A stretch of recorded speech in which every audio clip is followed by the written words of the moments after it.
Yellow creature gobbles dots while being pursued through maze by monsters. May 22nd, 2020 marked the 40th anniversary of the Pac-Man franchise.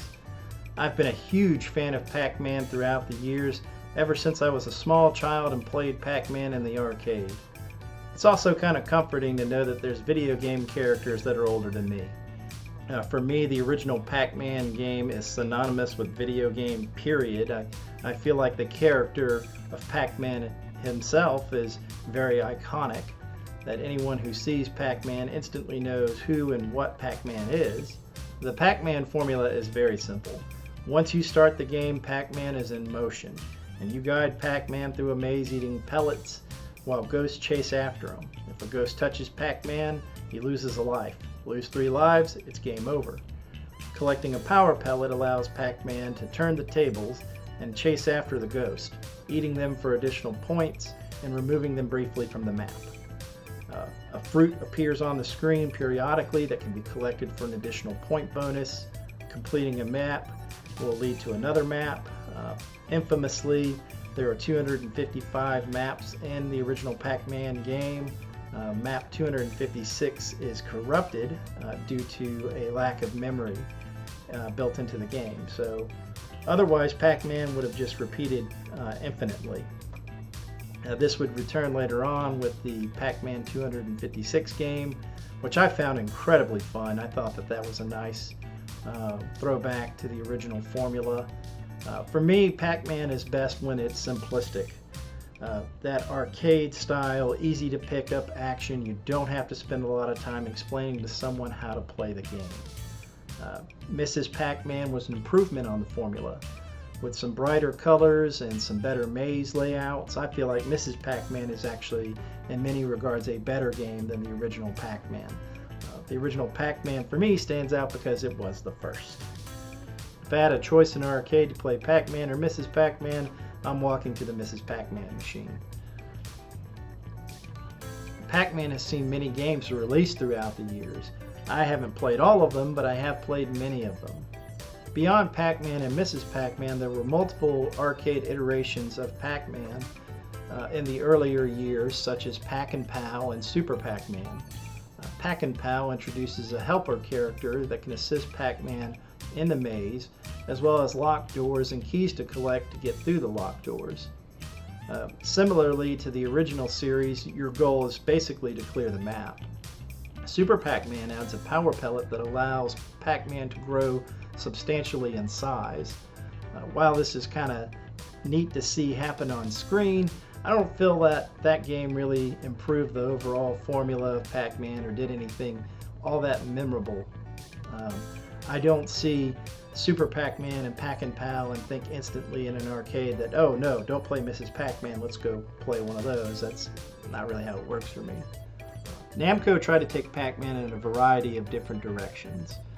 With Pac-Land, they tried to make Pac-Man a side-scroller. I found it to be a fun game, but it's just not as memorable because of all the competition that exists in the platforming space. Super Mario Bros. Is the iconic 8-bit platformer, not Pac-Land, although it is a fun game. Pac-Man 2, released for Super Nintendo and Sega Genesis, similarly tried to take the Pac-Man formula and place Pac-Man into a different genre. I feel that for the most part this has been mixed at best. While I could see some appeal to it, I could kind of see what they were trying to do. I found that the story and everything, it was geared towards children, and I could see some of the appeal, but it was just too complicated, too much of a generic. I mean, at best, that's all it really amounts to when Namco trying to build Pac-Man into anything other than a simplistic arcade type experience. Pac-Attack was a really interesting game for me. If somebody tried to explain to me a mashup of Tetris and Pac-Man, I don't think that I would be very interested in that game.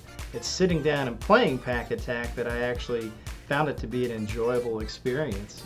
That one really surprised me. I never played it when it came out, so that was fun for me.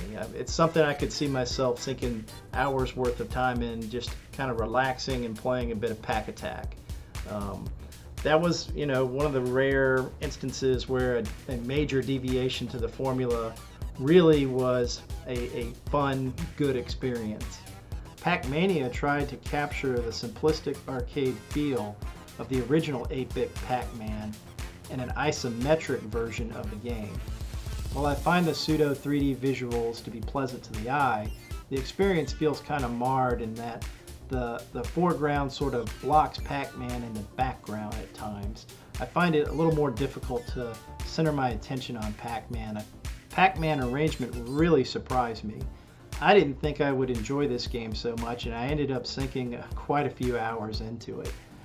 There were enough gameplay tweaks to really keep me invested, as well as maintaining that classic Pac-Man formula, and I really feel like that's the secret sauce to the Pac-Man series, is not making it too complicated and making it feel like you're playing the original Pac-Man. You're moving a character around a maze, you're collecting power pellets, adding 3D elements to it, adding elevators. I felt like it was really fun and not very difficult to understand.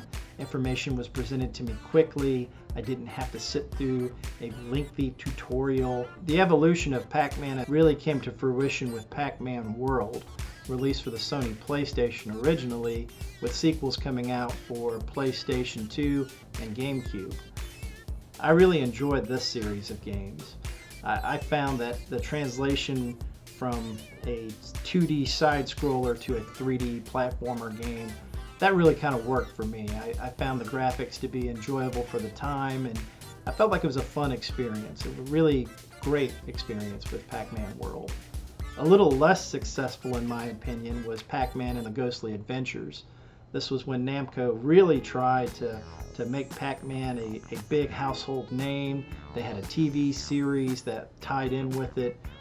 The game itself is a 3D platformer.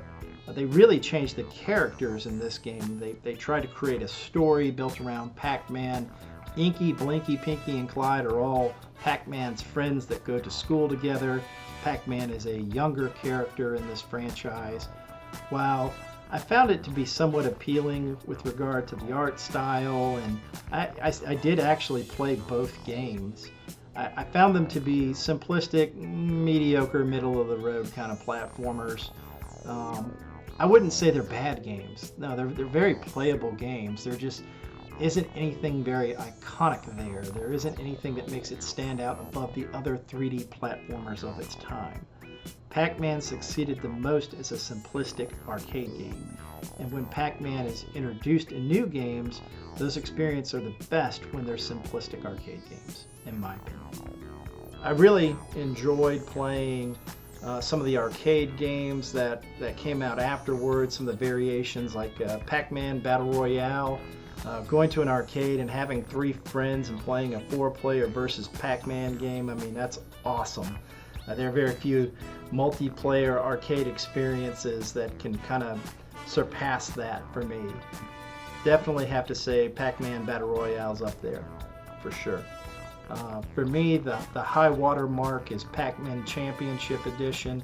I absolutely love that game. For me, Pac-Man is its best when it's a simple arcade game with very intuitive controls, something you can just stand up right to a machine or hand somebody a controller and they know exactly what to do. Pac-Man Championship Edition 2 is pretty good as well, but I feel like some of the additional elements they threw in there, it's just no longer an intuitive experience. If it's something that I really got to sit through a tutorial to kind of understand, we've gone in the wrong direction in my opinion. Pac-Man is just an amazing arcade classic. It's just beautiful in its simplicity.